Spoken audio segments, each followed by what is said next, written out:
To learn to live the off-grid lifestyle and to be inspired to live your dreams, click subscribe so you don't miss anything. Click the bell notification. It's all free. I'm gonna come out here. It's been raining all day, all night and all morning, so it finally dried up a little bit. So I'm gonna come out here and split some firewood. We don't have a lot left. All this over here is split. I got a little bit left over here, and Carolyn's been working on this pile. She's just been working like a mad woman with all the firewood that she's got done. She's got a little pile here that she's got to get split, or that is split. But then all she's got left is this right here.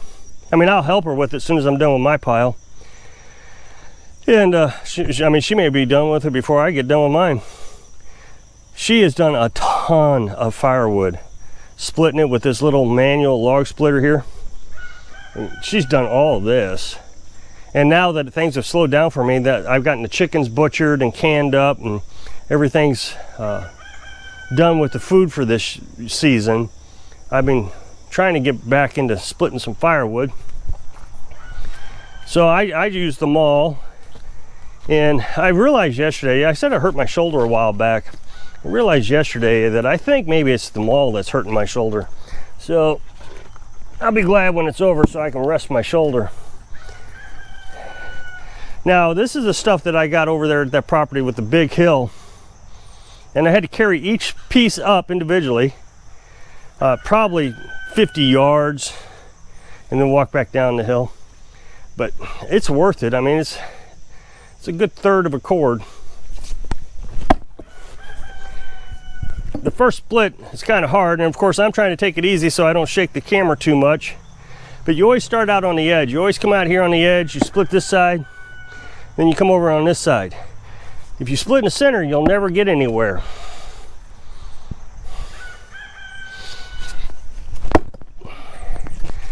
Well, this one doesn't want to go. It's got a big old knot on it, so it may be somewhat of a struggle. So I'm going to come over here on the other side and try it. There.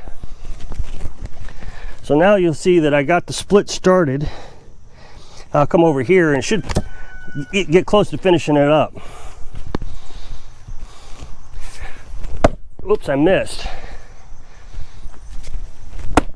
There it went. Now see, big old knot is the reason I was struggling on that other side.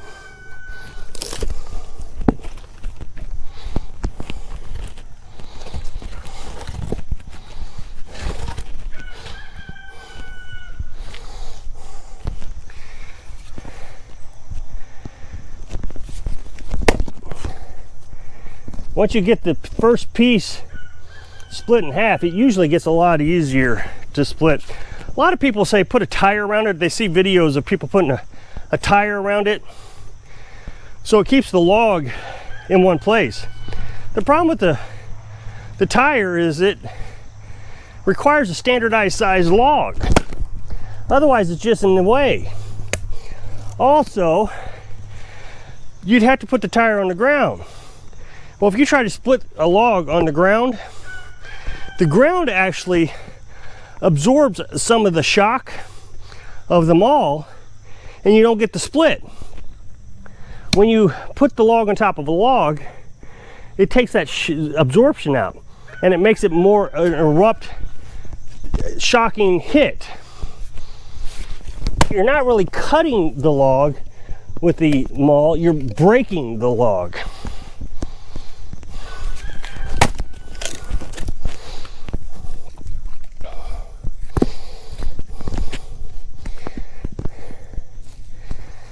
So I understand that the tire would keep it from flying all over the place, but it becomes more trouble than it's worth.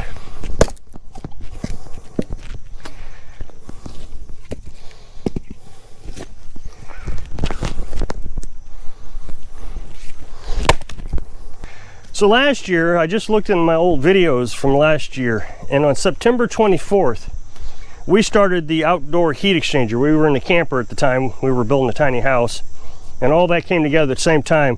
Cold weather and the tiny house was starting to come together. It was September 24th. Here it is October 2nd, and we're still in 70, 80 degree temperatures. At night, it's in the high 50s.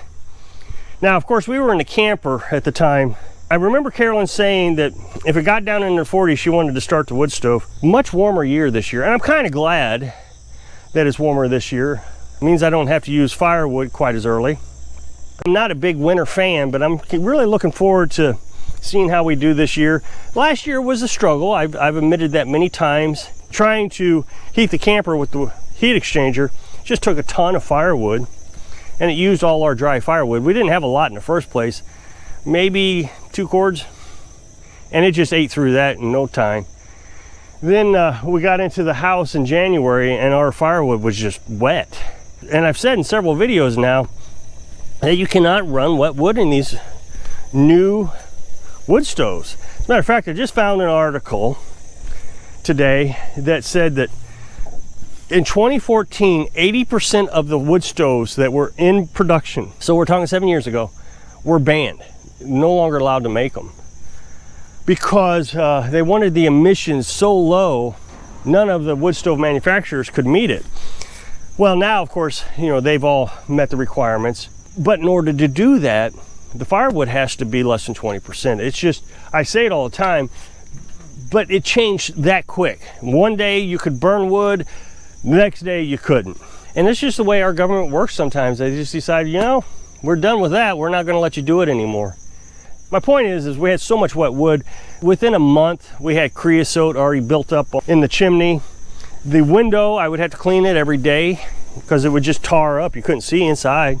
And of course, I was wanting to experience the whole cabin effect, being off grid, living in a little cabin. And the thing is that I think it made Carolyn angry, and rightfully so. It was hot in the house. We'd have to keep it so hot in there to keep the fire burning, if that makes sense.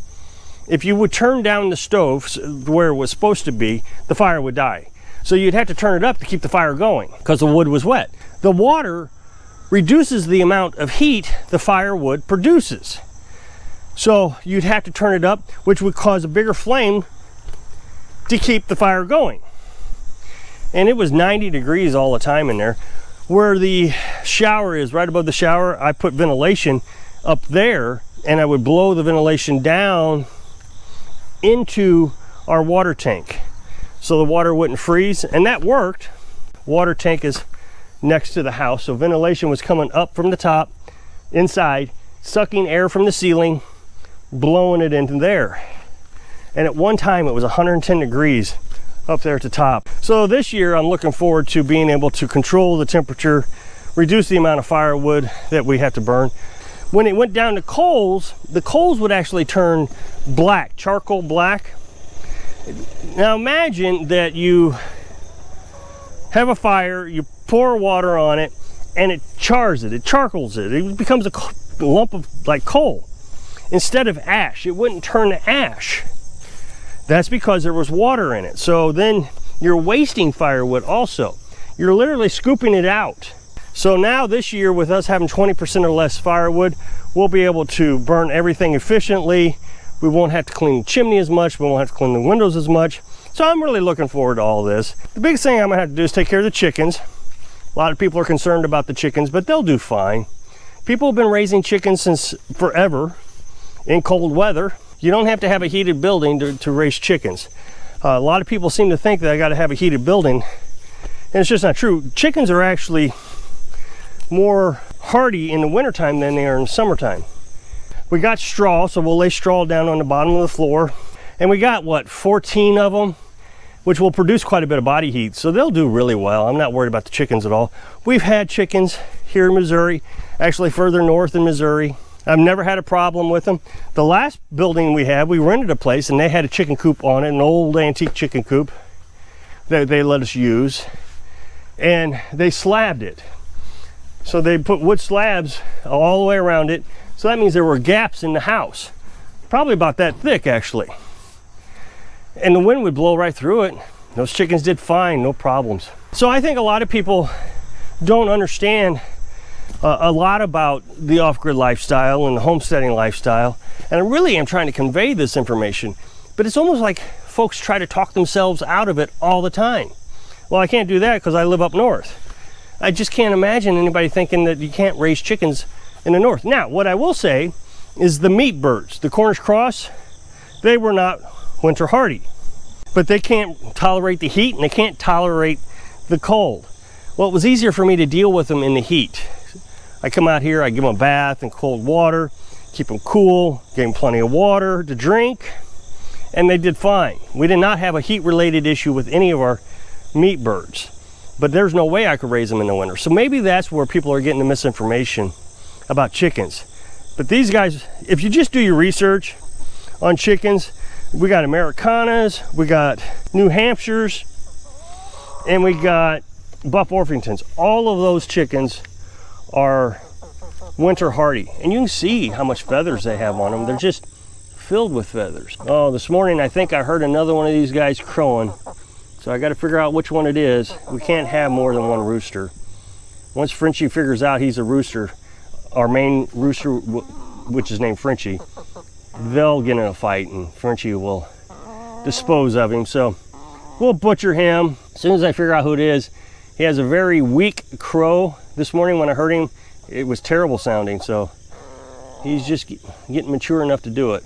Every day it seems like I get on YouTube and you hear somebody talking about the food crisis coming this coming month. October is supposed to be the big food crisis, and I've talked to you all summer about this and hoping that I've gotten you somewhat prepared for it. So I hope I can inspire you to be ready this winter so you can live your dream. Thanks for watching.